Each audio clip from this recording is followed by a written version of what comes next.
కోటి పురుషుల కన్న బిడ్డవు పందల యువరాజైనావు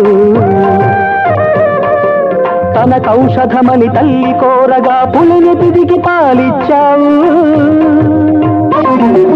తెలిసిన తల్లి వంచన తెలిసి రాజ్యం త్యాగం చేశావు శాపము బాపిన నిన్ను భర్తగా మంజుల మాట కోరగా కన్యసాములు రాని ఏడు మన కళ్యాణమని అన్నావు కలకాలం కన్యగా నిలిచావు హరిహర నందన బాలక ప్రభు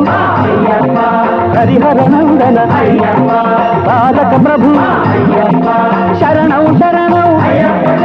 శరణం శరణం అయ్యప్ప